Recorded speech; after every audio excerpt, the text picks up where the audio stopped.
आरूढ़ कैसे देखते हैं? जैसे समझो मेष लग्न किसी का है, मंगल लेट से 3rd हाउस में है, तो लग्न से मंगल तक को हमको काउंट करना है। 1 2 3 3 घर हो गए। हाँ। और उतना ही घर वापस काउंट करना है, 1 2 3। हाँ। तो आरूढ़ हो गया सिंह राशि में। सिमिलरली बाकी सारे लोग काउंट कर सकते हैं, लेकिन एक उसमें कैच ये होता है कि आरूढ़ कभी भी लग्न या तो 7th हाउस में नहीं हो सकता। जब लोग खुश होते हैं ना कि अरे मेरा देखो मेरी 7.5 खत्म हो गई, शनि ने मुझे छोड़ दिया, तो मैं हंसता हूँ, क्योंकि आपके तो षोडश वर्ग है। षोडश वर्ग में चंद्र कहीं ना कहीं तो है, तो आप चेक करो शनि ने आपको राशि में छोड़ा तो कहाँ पे पकड़ा। सर ऐसे तो फिर हम कभी निकल ही नहीं पाएंगे। अगर इतनी कैलकुलेशंस हैं, इतनी जगह हमको क्रॉस चेक करना है, तो वही तो मैं कह रहा हूँ, शनि आपको कभी नहीं छोड़ेगा। आरूढ़ से हम क्या क्या पता कर सकते हैं? Absolutely everything, including death. देखो डेथ अल्टीमेटली होगा आरूढ़ से। आरूढ़ से? हाँ, आरूढ़ के 3rd से। मैं ऐसे 2-3 लोगों को जानती हूँ जिन्होंने शेयर मार्केट से पूरी अपनी वेल्थ बनाई है, लेकिन उनके बर्थ चार्ट में कहीं दिखता नहीं है कि यार ये कहाँ से कमा रहा है इतना पैसा। 2 टाइप के लोग होते हैं, एक या तो तेजी में पैसा बनाते हैं, एक होता है जो मंदी में पैसा बनाता है। That is defined by taurus and Aquarius. तो वो आपका बेस प्रेडिक्शन हो गया। दूसरा प्रेडिक्शन हो गया 11th फ्रॉम आरूढ़ पे कौन सा प्लैनेट है। 11th फ्रॉम आरूढ़? हाँ।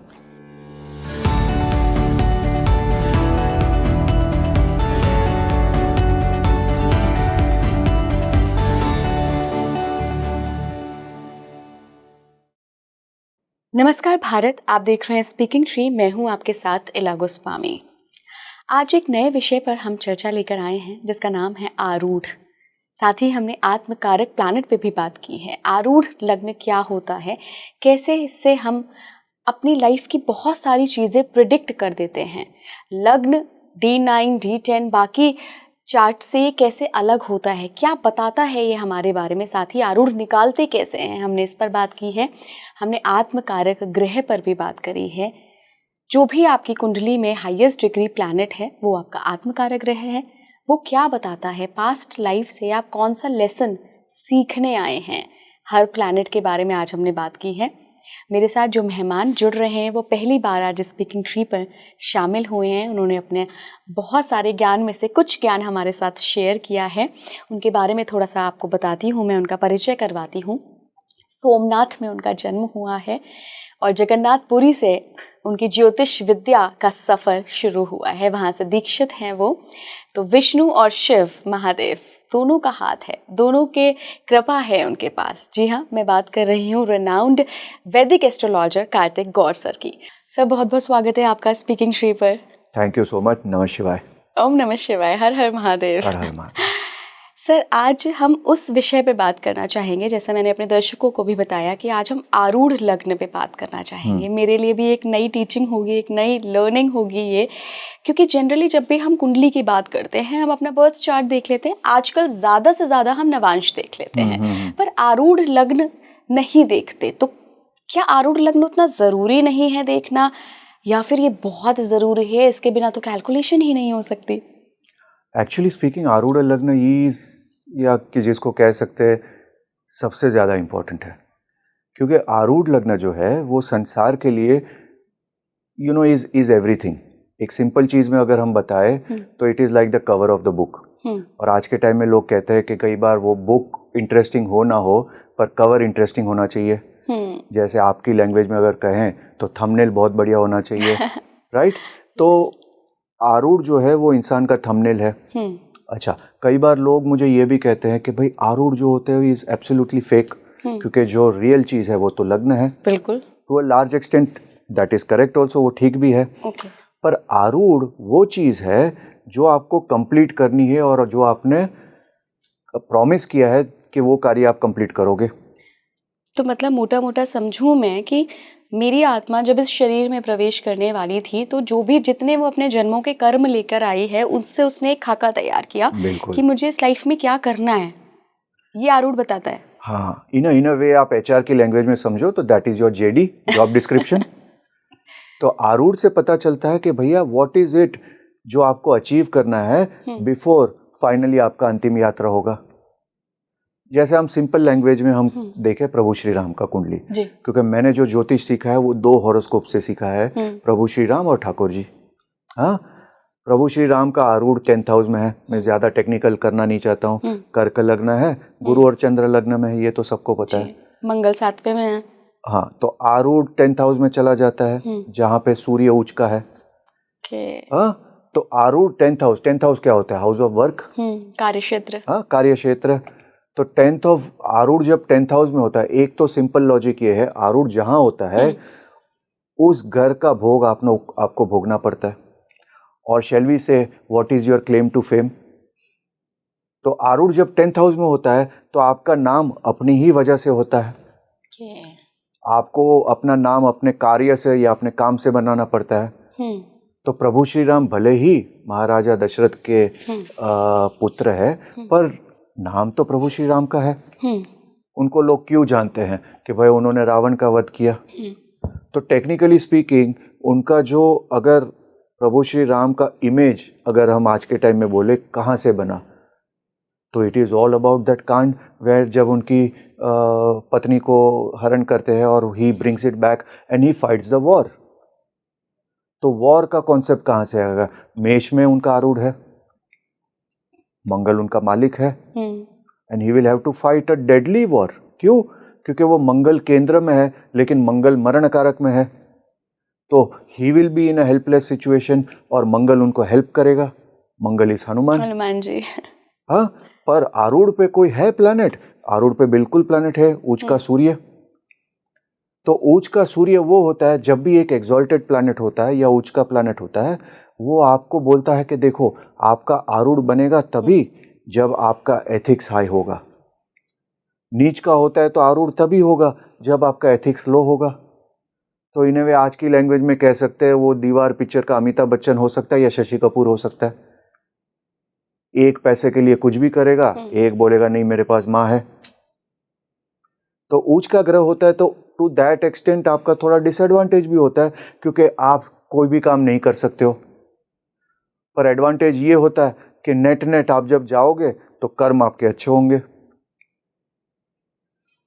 यहाँ पे सर अभी जो लोग भी हमारा डिस्कशन सुन रहे होंगे उनकी क्यूरियोसिटी जग चुकी होगी अब तक कि मैं अपना आरूढ़ कैसे देखूं, मुझे कैसे पता चलेगा। क्योंकि जनरली हम एप्लीकेशन पे देखते हैं, किसी भी ऐप पे देखते हैं तो वहाँ नवांश, D10, D60 तक काफ़ी सारे चार्ट्स मिल जाते हैं।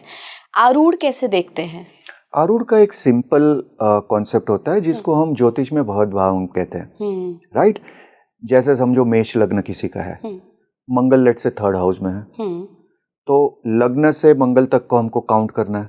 1 2 3 3 घर हो गए, और उतना ही घर वापस काउंट करना है, 1 2 3। तो आरूढ़ हो गया सिंह राशि में। सिमिलरली बाकी सारे लोग काउंट कर सकते हैं, लेकिन एक उसमें कैच ये होता है कि आरूढ़ कभी भी लग्न या तो 7th हाउस में नहीं हो सकता। अच्छा। क्योंकि लग्न और 7th हाउस को हम कहते हैं सत्यपीठा। तो आरूढ़ सत्य नहीं है, वो माया है। अच्छा। लेकिन फिर भी हमको उस माया को खत्म करना है या अचीव करना है। तो लेट से किसी का लग्न लॉर्ड लग्न में है, जैसे प्रभु श्री राम का जी, तो what do? You count 10 houses from there, इसलिए उनका आरूढ़ 10th हाउस में चला गया। किसी का जो लेट से लग्न लॉर्ड 7th हाउस में होगा, तो लग्न लॉर्ड 7th हाउस में हो गया तो सत्यपीठ वहां पे नहीं हो सकता, क्योंकि 7th हाउस वापस काउंट करोगे तो लग्न हो जाएगा। तो उस हिसाब से then you skip 10 houses from there. So this is the small catch which you need to take care, but always remember कि जो आपका आरूढ़ होता है ना, वो बहुत बहुत इंपॉर्टेंट हाउस होता है। वो चीज आपको करनी चाहिए ताकि लोग आपको जाने। अच्छा। देखो हम अल्टीमेटली संसार में रह रहे हैं, हम लोग कोई साधु तो है नहीं जो कोई गुफा में रह रहे हैं। बिल्कुल। साधु के लिए आरूढ़ जरा भी इंपॉर्टेंट नहीं है। इसलिए जब आप साधु बनते हो या संन्यास लेते हो, सबसे पहले आपको एक चीज करना पड़ता है, आपका अपना नाम बदलना पड़ता है। सर्टेन ट्रेडिशंस में टू दैट लेवल के आपका अंतिम संस्कार भी करते हैं कि वो जो मनुष्य था या वो आइडेंटिटी थी, जो आइडेंटिटी थी नरेंद्र की, आपको विवेकानंद बनना है। सबसे बड़ी माया क्या होती है? माया इज आरूढ़, अपने नाम की, कि जैसे ही कोई मुझे कार्तिक बुलाएगा मैं पलट के देखूंगा, तो मेरी माया उस नाम के साथ है। जब मैंने वो नाम ही दे दिया तो मेरा आरूढ़ काहे का? सही बात है। That is the concept of संन्यास। इसलिए संन्यास में नाम चेंज करते हैं, क्योंकि हमारी सबकी माया नाम के साथ होती है। चाहे शेक्सपियर कितना भी कह ले what's in a name, the fact of the matter is नाम में सब कुछ है भैया। तो इस हिसाब से कैलकुलेट करते हैं। ओके सर, आपने एक कॉन्सेप्ट अभी ऑफ द कैमरा मुझे बताया था जिसमें आपने कहा था कि हाईएस्ट डिग्री प्लैनेट जो है वो आपका आत्मकारक है। बिल्कुल। उससे भी हम देख सकते हैं, उससे भी बना सकते हैं हम आरूढ़ लग्न। हाँ, एक देखो, दो चीज है। आपका जो आत्मकारक है ना, जैसे मैं हमेशा लोगों को जोकिंगली कहता हूँ कि भाई there is a reason and season for the birth. आपका जन्म हुआ है किसी रीजन की वजह से। ऐसा नहीं है कि ब्रह्मा जी को कोई काम नहीं है और कह दिया जाओ कार्तिक घूम के आ जाओ 80 साल, ऐसा नहीं। हाँ, तो आपके जब कर्म एक लेवल पे मेच्योर हुए थे एंड बेस्ड ऑन दैट उस वक्त डिसीजन मेकिंग होता है कि अच्छा भाई कार्तिक को जन्म देना है, तो सबसे पहला इनका भाग्य देखना है। तो जब लोग भाग्य के लिए 9th लॉर्ड देखते हैं, हाँ, तो मैं लोगों को पूछता हूँ भैया 9th लॉर्ड क्यों भाग्य के लिए देखते हैं? भाग्य का घर है नवा घर, इसलिए क्योंकि 9th हाउस में फादर होते हैं। हाँ, तो technically 9th Lord is your father. Later on उसको कार्य क्षेत्र में 9th house is your boss. उस तरीके से, राइट। सो सबसे बड़ा भाग्य क्या होता है कि किस घर में आपका जन्म हुआ है। आपका घर, जैसे मेरा घर जन्म लेट्स से सोमनाथ में हुआ है, तो टू दैट एक्सटेंट मैं कह सकता हूँ कि ज्योतिष पर्सपेक्टिव से आई एम वेरी लकी। बिल्कुल। किसी का भारत में जन्म हुआ है तो इज वेरी लकी। अभी वही बंदा अगर लेट्स से सूडान में जन्म हुआ होता, लेट्स से गाजा में जन्म होता, तो to that extent he doesn't have that advantage, क्योंकि उस बेचारे को तो ध्यान रखना है कि भाई आज रात को बम गिरेगा कि नहीं गिरेगा। तो इसलिए जो 9th हाउस ऑफ द्वादशांश होता है वो भी बहुत इंपॉर्टेंट होता है, क्योंकि वो दिखाता है कि आपका बेसिकली भाग्य में आपका माता और पिता के साथ कर्म है कि नहीं है, और अगर है तो कैसा है। तो मैं जब रेक्टिफाई चार्ट करता हूँ सबसे पहले 9th और 4th हाउस ऑफ द्वादशांश देखता हूँ और उनको पूछता हूँ कि भैया आपके फादर का ये काम है कि नहीं काम है।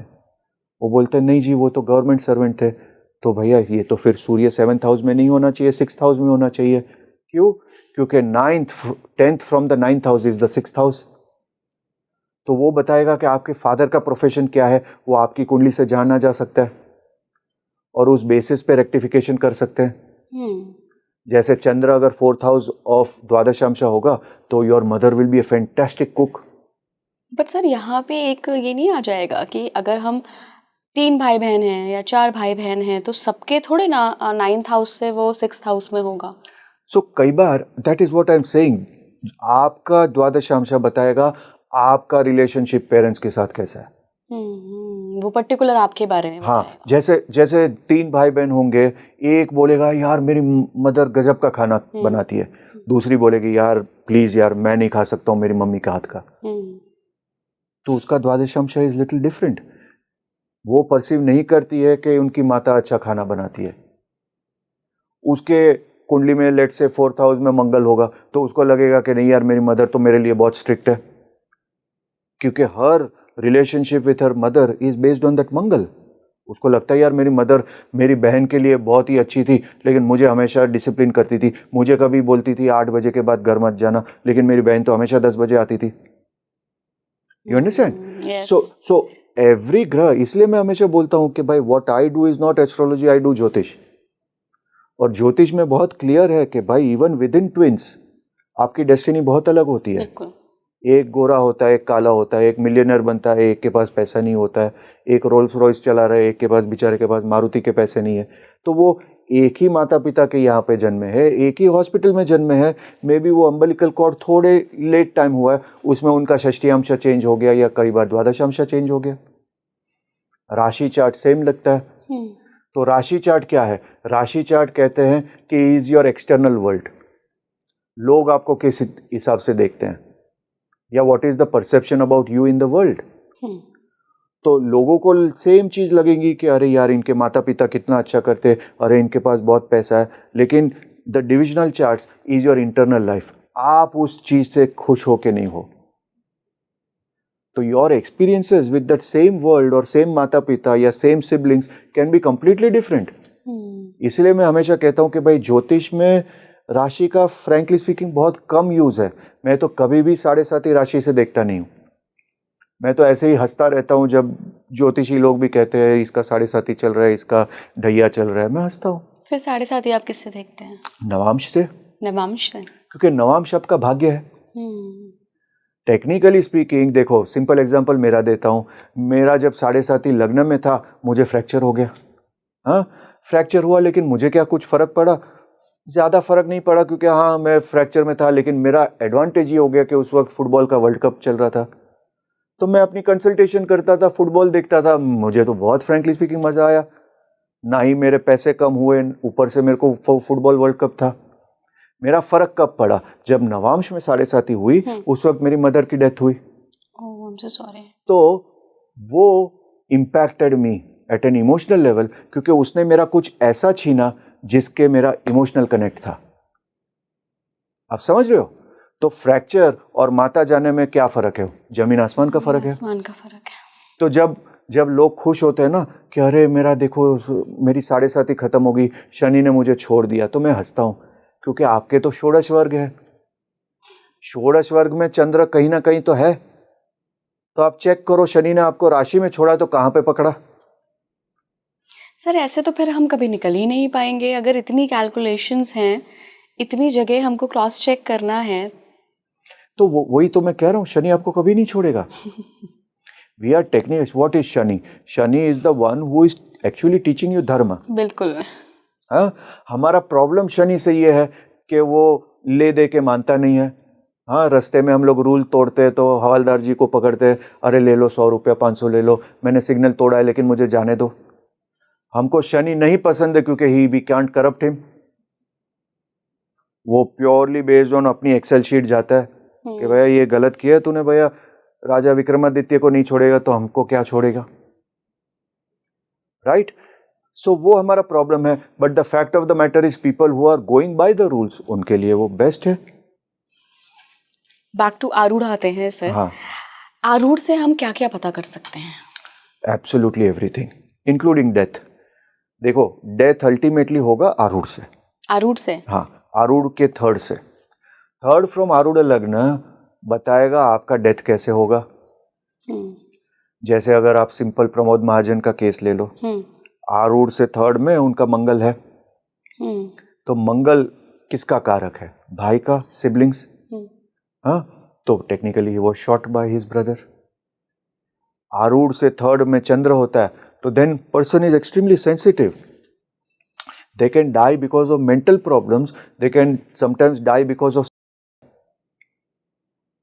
आरूढ़ से थर्ड कोई भी बेनिफिक प्लैनेट होता है, लेट्स से गुरु होता है, शुक्र होता है, तो दिस आर पीपल जिसको पता होता है उनकी मृत्यु कब होगी। तो या तो वो बहुत बड़े योगी होंगे, ऋषि होंगे, या तो फिर होगा जो आदमी करता है उसको भी पता होता है अब मैं मरूंगा। जबकि मेलिफिक प्लैनेट्स होते हैं, शनि होता है तो वो आपको डिजीज देगा।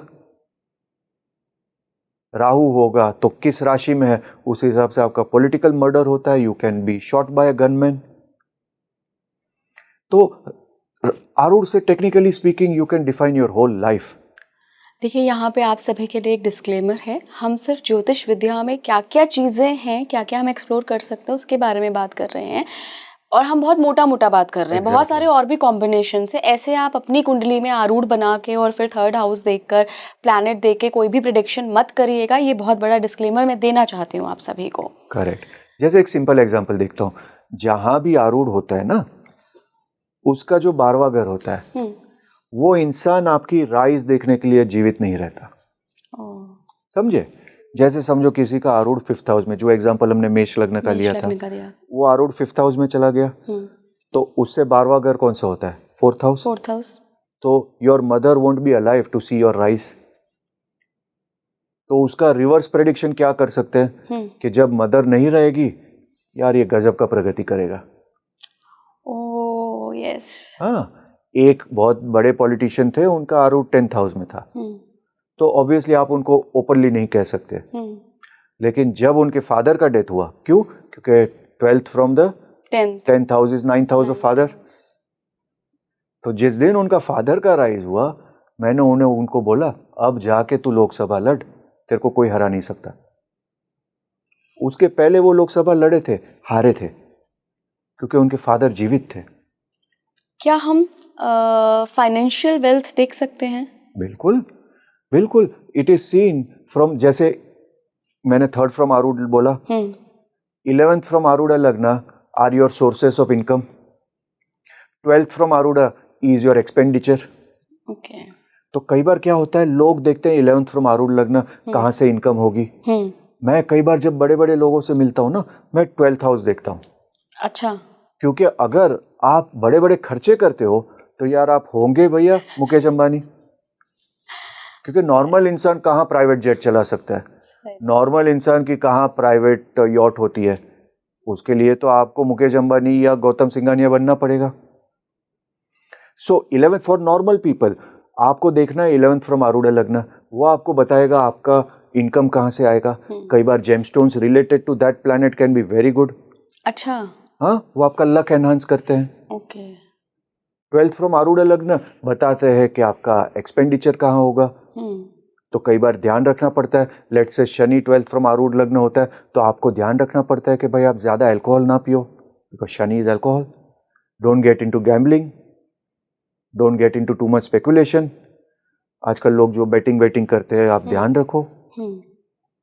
तो things like that. So there are things which can be Raj Yogas, which can be curtailed, and then there are things which can be completely planned.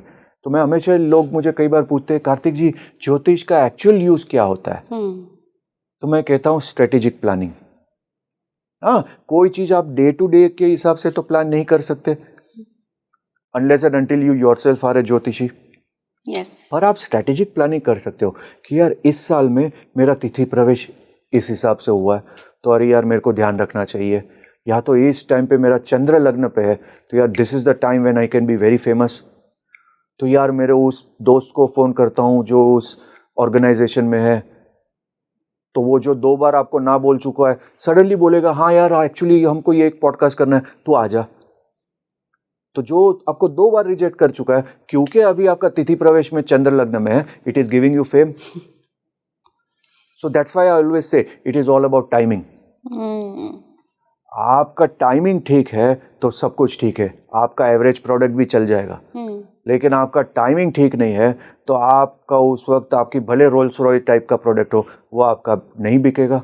Sir, क्या शेयर मार्केट के बारे में प्रिडिक्ट किया जा सकता है? क्योंकि मैं ये सवाल इसलिए पूछ रही हूँ क्योंकि मैं ऐसे 2-3 लोगों को जानती हूँ जिन्होंने शेयर मार्केट से पूरी अपनी वेल्थ बनाई है, लेकिन उनके बर्थ चार्ट में कहीं दिखता नहीं है कि यार ये कहाँ से कमा रहा है इतना पैसा।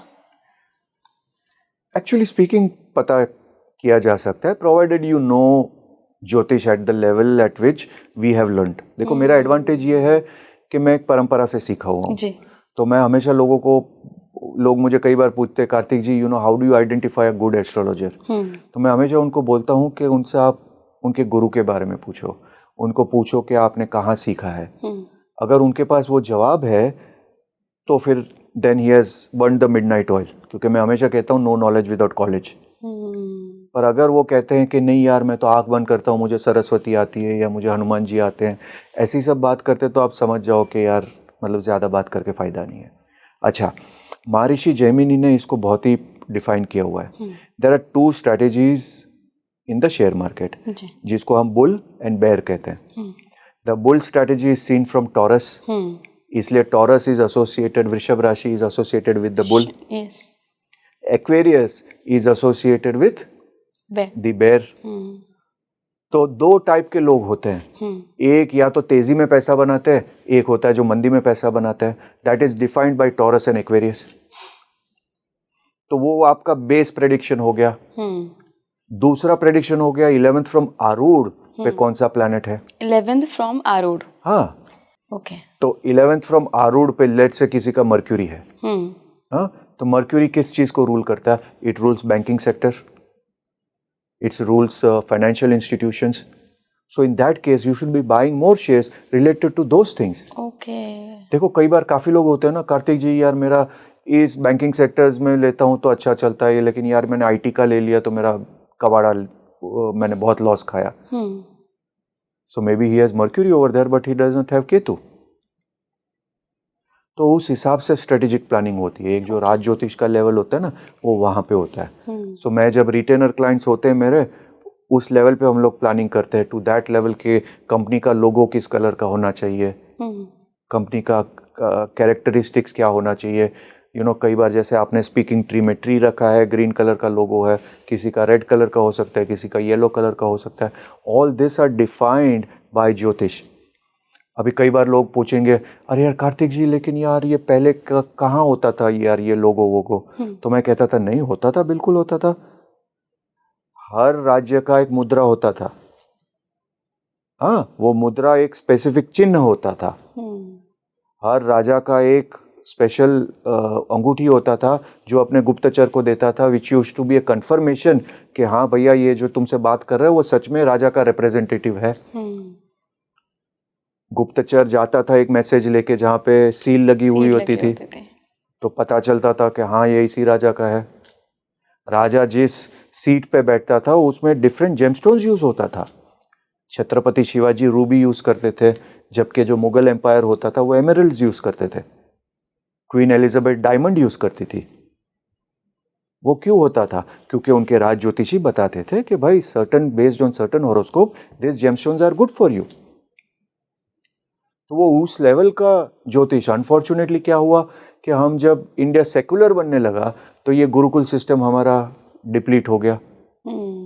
तो डिप्लीट होने से क्या हुआ कि हमको लगा कि यार ये ज्योतिष तो काम होता नहीं है। It is only people who are pseudo people, they believe in that. तो कहीं ना कहीं वो एक वोक कल्चर हम में आ गया। तो हमारी जो ज्योतिष विद्या थी, जैसे मेरी ग्रैंडमदर ग्रैंडफादर थे, उनको कभी किसी पंडित जी को फोन नहीं करना पड़ता था एकादशी कब है। वो तो खुद पंचांग देख लेते थे, बता देते थे। तो वो नॉलेज उनमें थी। आज के टाइम में आप किसी को बोलो कब है, तो भगवान की दया से चलो गूगल है, वो गूगल सर्च कर लेंगे। पर गूगल में भी कई बार रॉन्ग होता है, क्योंकि वो मोर और लेस एग्जैक्ट तो होता नहीं है। पर लोगों का आज पंचांग से देखना नहीं आता। हाँ। तो मेरे को कोई बोलता है भारत विश्व गुरु कब बनेगा, तो मैं हमेशा कहता हूँ जिस दिन हम बच्चे को पंचांग देखना शुरू कर देंगे, that is the time when we will become और we are in the right track. और गुरुकुल सिस्टम आप ला दो वापस। बिल्कुल। आपने कहा सर 11th फ्रॉम आरूढ़ आपका शेयर मार्केट में इन्वेस्टमेंट दिखाता है। हाँ। ट्रेडिंग में कौन लोग फायदा बनाते हैं, वो भी 11th से ही देखेंगे हम। 11th will basically define your strategy. कौन सा प्लैनेट आपको पैसा दे रहा है, क्योंकि उस प्लैनेट के रिलेटेड आपने बहुत अच्छे कर्म किया है आपने पूर्व पुण्य में। अच्छा। तो it is like your PDC cheque. तो आप भी देख सकते हैं कि आपका आरूढ़ जो लग्न है वहां से 11th में कौन से प्लैनेट बैठे हैं। हाँ। वहां से हम पता कर सकते हैं। और अगर कोई प्लैनेट नहीं है तो लॉर्ड ले लो। तो लॉर्ड ले लें। हाँ। जो राशि लिखी हुई है उसके जो लॉर्ड होंगे। करेक्ट। जैसे मिथुन राशि है तो मर्क्यूरी हो गया। अगर वो भी आप नहीं कर सकते हो तो टेक्निकली आप ग्रह दृष्टि भी देख सकते हो। ओके, कि किस ग्रह की दृष्टि। 11th हाउस पे कौन सी ग्रह दृष्टि आ रही है। Those are the planets which are good. पहले तो आप समझ लो आपकी बुल स्ट्रेटेजी है, बेयर स्ट्रेटेजी है, आपका टॉरस स्ट्रांग है या एक्वेरियस स्ट्रांग है। तो उस हिसाब से आप समझो क्या आप तेजी में पैसा बना पाओगे कि मंदी में पैसा संभाल पाओगे। सो ऑल दो स्ट्रेटेजीज आर देयर। आरूढ़ लग्न से सर हेल्थ भी देखी जा सकती है। बिल्कुल बिल्कुल। कैसे? सेम चीज ना, देखो आरूढ़ से 3rd हाउस है, वो आपका मृत्यु लाएगा। राइट, अभी आपने बताया था। हाँ। So let's say 3rd house में आपका जो राशि है वो सिंह है। तो सिंह राशि is associated with your stomach, तुला विथ योर किडनीज। तो उस हिसाब से आप एक एक राशि को पकड़ सकते हो, whereby you can come to know which is the organ which is being impacted. जो ग्रह है वो आपको बताएगा कि भाई ultimately the circumstances around it. जैसे आपका भाई मारेगा, लेकिन आपका भाई आपको बंदूक की गोली कहाँ मारेगा? आपको शोल्डर में भी लग सकती है, चेस्ट में भी लग सकती है, पेट में भी लग सकती है, या तो सर पे भी लग सकती है पॉइंट ब्लैंक। तो मेष है तो मेष इज एसोसिएटेड विथ काला पुरुष का सर। If it is the Leo then it is associated with your 5th house, so on and so forth. तो उस हिसाब से हम ऑर्गन भी समझ सकते हो, ताकि उस ऑर्गन के बारे में हम ज्यादा ध्यान रखें। देखो हम कई बार मृत्यु को अवॉइड नहीं कर सकते, पर we can always be careful कि अगर हम उस चीज का ध्यान रखेंगे तो हमारी जो मैक्सिमम आयु है वो तो हम जी पाए। और अगर राइट रेमेडीज करें तो एक कक्षा वृद्धि भी हमको मिल सकती है। अच्छा। बिल्कुल। So lot of times there is something called as किसी की डेथ होनी होती है, उसी वक्त किसी और की डेथ हो जाती है।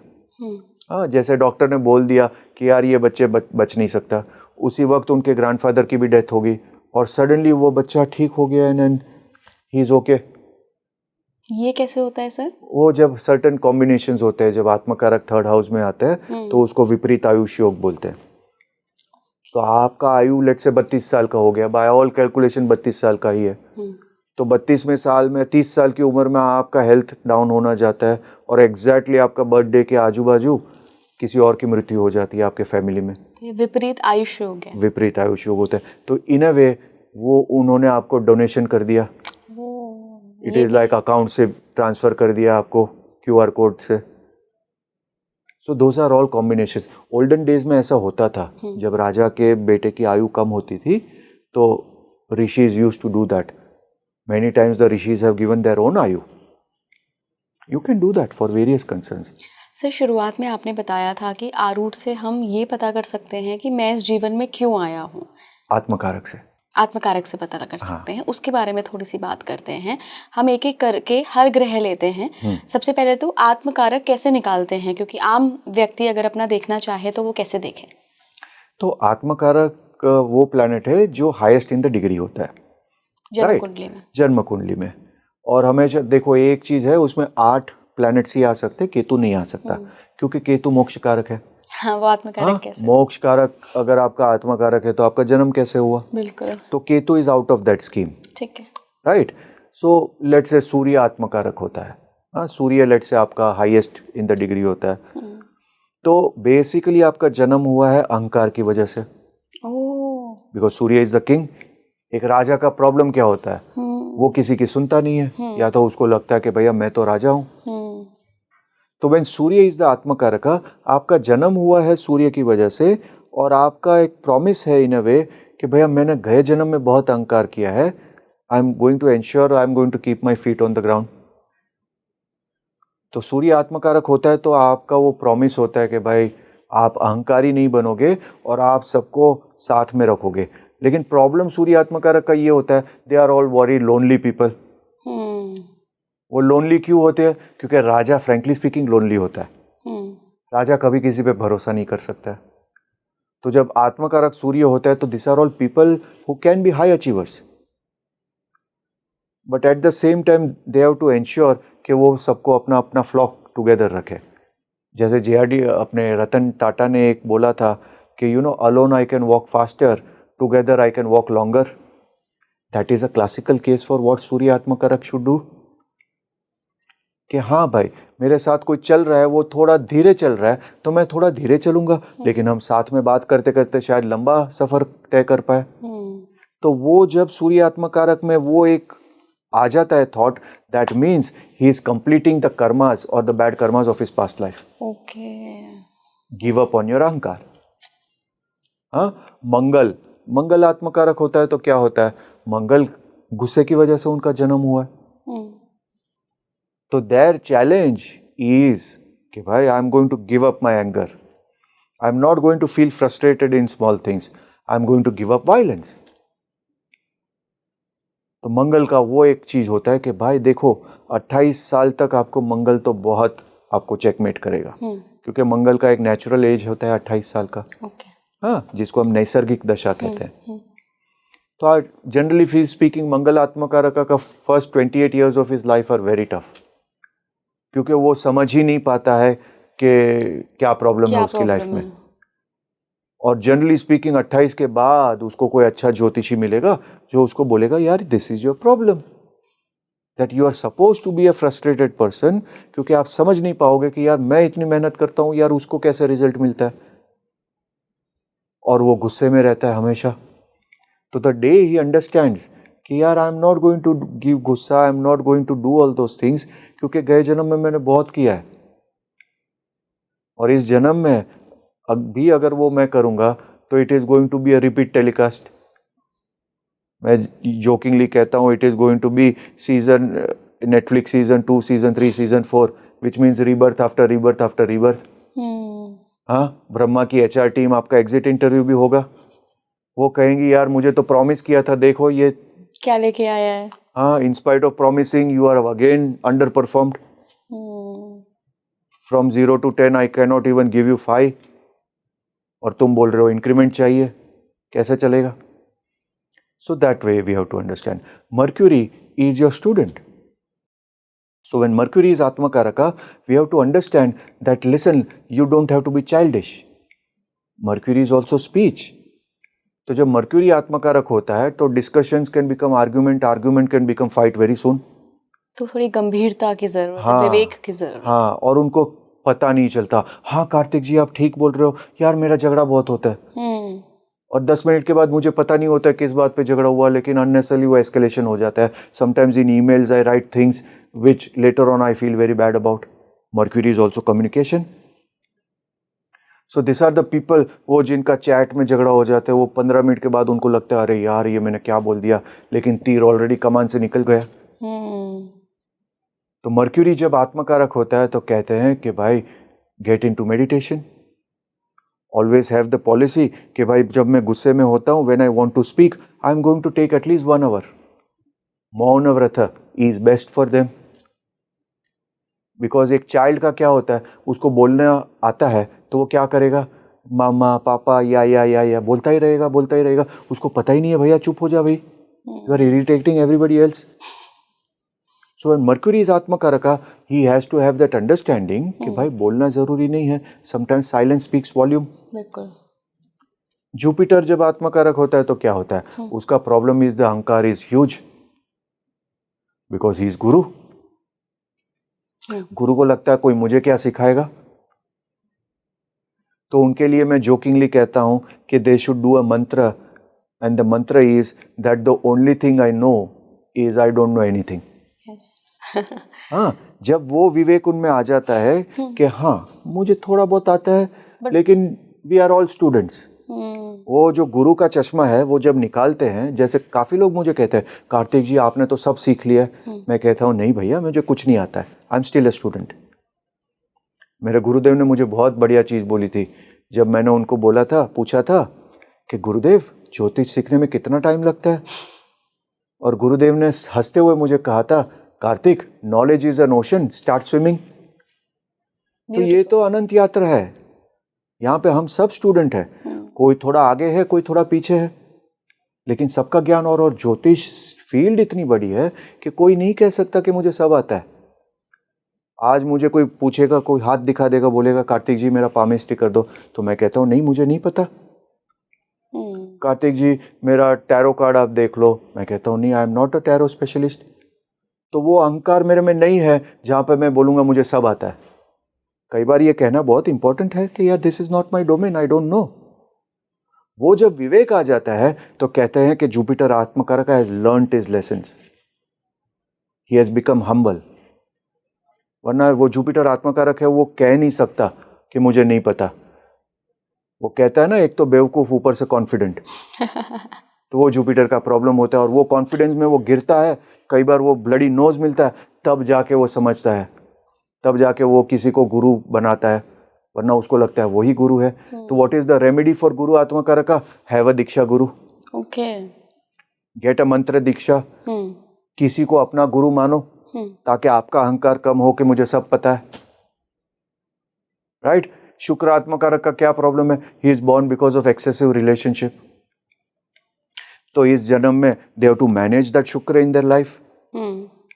कह रहे एक गर्लफ्रेंड यहाँ है, एक गर्लफ्रेंड वहाँ है, एक सेक्टर नंबर इसमें है, एक सेक्टर नंबर उसमें है. भैया ये कब तक आप करोगे? You are born because of that excessive curse of Shukra. So what is that problem? They have to manage relationship problems. So कई बार वो एक्चुअल फेज में कैसे आता है, अरे यार मेरी वाइफ का और मेरी सास का यार बनता नहीं है, यार मेरी मदर का भी नहीं बनता, मेरी वो mother hates my wife hates my mother, और मैं बीच में पिस गया हूँ. तो व्हाट इज ही डूइंग? शुक्र आत्मकारक का पर्सन बेचारे को रिलेशनशिप मैनेज करना है. वो मम्मी के पास जाएगा तो वाइफ बोलेगी कि यार तुम मदर का टट्टू है. वो वहाँ जाएगी तो बोलेगा तू तो यार सब कुछ अपनी बीवी का सुनता है, माता को भूल गया. और बेचारा उसी चक्कर में पड़ा हुआ है. बैलेंस कैसे करें? तो balance is understanding that there is no maya for relationship, your only relationship is with your creator. वो जब उसको समझता है तब जाके वो समझता है कि भाई ये this is all maya, I don't need to do that because my yoga is for my karma. तो वो डाइवर्जन इंपॉर्टेंट होता है। कई बार आप जितना फोकस करते हो ना उस चीज को बैलेंस करने में, उतना ही आप ज्यादा मार खाते हो। दैट इज वाई तुला इज अ प्लेस वेयर सूर्य का डेबिलिटी होता है। हाँ जी। क्यों होता है? क्योंकि यार वो राजा भी बैलेंस नहीं कर पाता है, तो यार तुम क्या कर पाओगे? So sometimes you have to give it up on that for you to be very very comfortable. Shani का प्रॉब्लम क्या है? शनि का प्रॉब्लम ये है कि यार उसने बहुत दुख दिया है सबको, जिसका आत्मकारक शनि होता है। हाँ, you have given other people lot of सोरो। शनि इज सोरो। सो इस जन्म में आपको सोरो बहुत लेना पड़ेगा। अभी वहीं पे देखो, हर आत्मकारक के साथ आपके पास एक चेकमेट होता है। आप लेफ्ट जा सकते हो या राइट जा सकते हो। तो इस जन्म में सोरो अगर आपको मिलेगा तो आप जाके सामने वाले को डबल सोरो दे सकते हो। दैट मीन्स माफ भी कर सकते हो। एग्जैक्टली। या तो फिर आप महादेव बन सकते हो कि भाई आपका जो भी जहर है मैं नीलकंठ बन के पी लूंगा। तो जनरली स्पीकिंग जब शनि आत्मकारक होता है उन लोगों का टॉलरेंस लेवल बहुत होता है। टॉलरेंस लेवल क्यों होता है? क्योंकि Shani basically can tolerate, nobody can tolerate like Shani. जो दुख सहने की उनका जो वो बॉइलिंग पॉइंट या टिपिंग पॉइंट होता है वो बहुत हाई होता है। क्यों? क्योंकि शनि ने ऑलरेडी उनको इतना प्रिपेयर कर दिया है। These are the people who basically वो बचपन से उनका यार ये मेरा बाप मर गया या माँ मर गई, ये प्रॉब्लम हुआ, कार्तिक जी मेरा ये हो गया, मैंने 12 साल की उम्र में तो ये काम करना पड़ा, वो काम करना। तो उनको कोई वो नॉर्मल लेवल का दुख देता है ना, उनको तो वो कुछ लगता ही नहीं है, because Shani is also very stubborn. तो जब शनि आत्मकारक होता है या कोई भी मेलेफिक आत्मकारक होता है तो in a way it is very good. क्यों गुड है? क्योंकि वो डार्कनेस में है वो बंदा। अभी लाइट की कदर किसको है? जो बंदा अंधेरे में रहता है। तो बेनिफिक प्लैनेट जैसे जुपिटर बोला मैंने, मर्क्यूरी बोला, उनके पास चंद्र बोला, उसकी खुद की लाइट होती है। जो डार्कनेस में so when malefic planets are आत्मकारक, this people have got great chance to become spiritual, क्योंकि वो अंधेरे में है। थोड़ा तिनके का सहारा मिल जाता है उनके लिए, वो बहुत है। So whenever a planet is having malefic आत्मकारक, आप अपने गुरु को पकड़ो, दीक्षा ले लो। In generally 9th house is the house of दीक्षा। कई बार लोग कहते हैं ना कार्तिक जी यार मेरा हर चीज 99 पे फंस जाता है। वो सांप सीढ़ी का खेल होता है ना, 99 से मैं वापस लैडर में नीचे आ जाता हूँ। मैं हमेशा लोगों को कहता हूँ basic remedy is get a दीक्षा। दीक्षा लेने से आपका 9th हाउस एक्टिवेट हो जाता है। Okay. 9th house is the house of luck. Yes. हाँ, सिंपल रेमेडी। तो दीक्षा आप किसकी लोगे? दीक्षा मंत्र की लोगे। तो मंत्र क्या होता है? मंत्र कहाँ से आता है? 5th हाउस इज द मंत्रेश। यस। तो व्हेन यू डू ओम नमः शिवाय विच इज अ पंचाक्षरी, 5th हाउस एक्टिवेट हो रहा है, automatically 5th house is activated and 5th house is in trines to the 9th house and your लग्न, automatically results come to your लग्न। आपका राजयोग शुरू हो जाता है। प्रॉब्लम यह है कि हमको हर चीज कॉम्प्लिकेटेड चाहिए। कार्तिक जी कोई और स्ट्रॉन्ग मंत्र दीजिए, तो उसमें कोई क्रीम फट स्वाहा ऐसा कुछ लगा दूंगा तो उनको बहुत मजा आ जाए। जबकि मैं बोलता हूँ कि भाई इस कलयुग में there are 2 powerful mantras which is namah शिवाय विच इज ओरिजिनल पंचाक्षरी। आप ओम नमः शिवाय करते हो तो वो एक्चुअली षडाक्षरी बन जाता है। एंड दूसरा इज ओम नमो भगवते वासुदेवाय द द्वादश अक्षरी which is associated with the 12th house of मोक्षा, क्योंकि उसमें 12 अक्षर है। पंचाक्षरी इज नमः शिवाय, 5 अक्षर है। It will effect your 5th house मंत्रेश। 5th house is the house of your insecurities. हम इनसिक्योर किस चीज में रहते हैं? 5th हाउस के रिलेटेड में, क्योंकि 5th हाउस हमारा फ्यूचर होता है, 5th हाउस हमारे बच्चे होते हैं। तो हमको हमेशा 2 चीज की इनसिक्योरिटी होती है, मेरा क्या होगा, मेरे बच्चों का क्या होगा। हमारी सारी चिंता associated with the 5th house है। तो एक सिंपल रेमेडी में लोगों को क्या कहता हूं, आपका 5th लॉर्ड कहाँ जाता है उस मुखी का आप रुद्राक्ष पहन लो। 5th हाउस कहाँ जाता है? 5th Lord. 5th लॉर्ड कहाँ जाता है? हाँ, लेट्स से मेष लग्न है, किसी का 5th लॉर्ड सूर्य होगा। किसी का लेट से सूर्य 6th हाउस में चला गया तो आप 6 मुखी रुद्राक्ष पहनो। ओके। 7th हाउस में जो होता है तो 7th मुखी रुद्राक्ष पहनो। उस हिसाब से this is the remedies based on your पंचमेश। शिव महापुराण। अच्छा। So if somebody understands ज्योतिष, see ज्योतिष is basically a Vedang. Problem ये है हमने ज्योतिष को एस्ट्रोलॉजी कर दिया है। मैं बोलता हूँ कि एटलीस्ट चलो एसईओ के लिए आप एटलीस्ट उसको वैदिक एस्ट्रोलॉजी तो बोलो। सही बात। टेक्निकली इट इज अ ज्योतिष बिकॉज इट इज वेदांग। So this is how we see. आपका लास्ट आत्मकारक अगर किसी का राहु है तो you are born because of cheating in your past life, तो उसका रिपरकशन क्या होगा? You are cheated in this life. तो जैसे ही राहु आत्मकारक आप देखोगे, आप बोलोगे कि अरे यार तुमने बहुत चीटिंग सहा है। हाँ कार्तिक जी, मैं स्कूल में भी था तो मेरा टिफ़िन बॉक्स कोई चोरी कर लेता था, मेरा पेंसिल चोरी कर लेता था, मैं बड़ा हुआ तो मेरा ये चोरी हो गया, बच्चा ऊपर बड़ा हो गया तो मेरी वाइफ का अफेयर हो गया मेरे खास दोस्त के साथ। बड़ी चीटिंग सही है कार्तिक जी मैंने। तो then you know blindly he is Rahu आत्मकारक। अभी रेमेडी क्या है?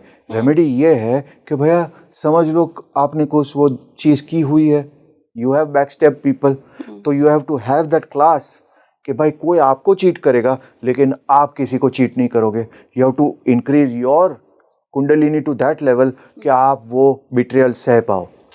फिर वो कभी रुकेगा भी ये चेंज करने के बाद, या वो जीवन भर आप लिखा के आए हो कि मिलेगा ही मिलेगा? Depends on the dashas, depends on what it is. If it is in debility then technically आप वो मानते ही नहीं हो, कोई आपको चीट करता है आप उसको डबल चीट करते हो। अगर वो उच्च का है then there is that ethics. वो समझता है कि हाँ यार ये मेरी नियति है, I am going to take it with a pinch of salt, I will have my class. और उस क्लास को वो मेंटेन करता है कि भाई ठीक है यार तेरे को जो करना है कर ले, मैं वो नहीं करूँगा क्योंकि मेरा एक अलग क्लास है। तो that is seen from the अवस्था ऑफ द आत्मकारक। तो ऐसा कोई गारंटी नहीं है कि भाई क्योंकि आपका सर्टन आत्मकारक है तो आपका सूर्य आत्मकारक है तो आपका ईगो होगा ही होगा, या आपका ईगो नहीं होगा। उसके बाद आप उसका पोजीशन देखते हो, अवस्था देखते हो, वो मरण कारक में है, उच्च का है, डेबिलिटी का है। दैट इज द ज्योतिष थिंग। अच्छा सर, एक चीज़ और मैंने सुनी है कि जब भी हम पास्ट लाइफ के या पूर्व जन्म की बात करते तो हम 5th हाउस भी देखते हैं। तो ये आत्मकारक जो हमें बता रहा है और पंचम भाव जो है कुंडली का वो हमें बता रहा है, अगर ये दोनों अलग अलग हों? नहीं, आत्मकारक इज मोस्ट इम्पोर्टेंट। अच्छा, ओके। क्योंकि आत्मकारक का इज दी वन रीजन। देखो हमारे पास हजारों कर्म होते हैं जो हमने अच्छे नहीं किए। बेसिकली हमें एक चीज क्लियर होना चाहिए कि हमारा जन्म कुछ खराब कर्मों की वजह से हुआ है। तो किसी को वो इल्यूजन में नहीं रहना चाहिए कि भाई कोई वो ब्लेसिंग इन द अर्थ है। बेसिकली संचित कर्म तो अच्छे भी हो सकते हैं। नहीं, अच्छे हो सकते हैं but technically the reason Prabhu Shri Ram को भी आना पड़ा because of the curse of Narad. तो वो चीज हमको बहुत क्लियर होना चाहिए भैया, अगर प्रभु श्री राम को भी आने के लिए कोई ऐसे कर्म, या basically we are all born because of a curse and technically speaking we are all going through curse period.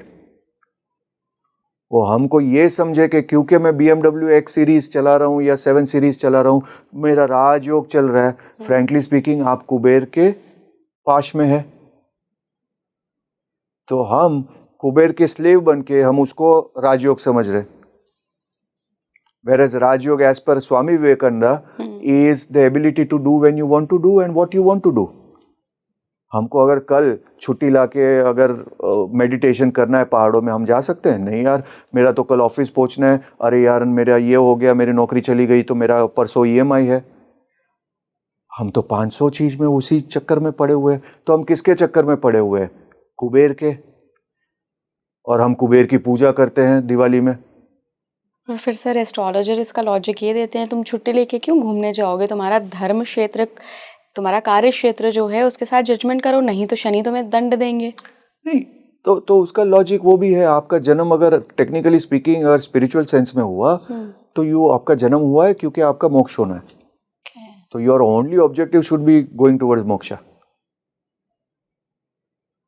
और कुबेर का वाहन कौन है काफी लोगों को नहीं पता। लोग कुबेर पूजा करते हैं, मैं उनको पूछता हूं कुबेर का वाहन कौन है? मनुष्य।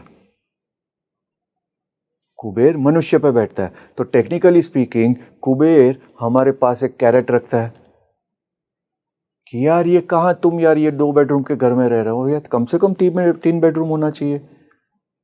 और वो 3 बेडरूम हम करते हैं तो वो 3 बेडरूम कमाना है तो हमको ज़्यादा काम करना है। तो मॉर्निंग में जो हम ओम नमः शिवाय 5 माला करते हैं उसको कट करके 1 माला कर देते हैं। फिर बोलेंगे यार ये 3 बेडरूम क्या कर रहा है, यार मिनिमम सी फेसिंग होना चाहिए, एक BMW तो मिनिमम होनी चाहिए। तो उस चक्कर में वो 1 माला कर रहे थे, वो भी नहीं करते। और ये हर मनुष्य के साथ है। We all have that choices, we are all checkmated. फिर बाद में हमारा क्रियामान कर्म होता है।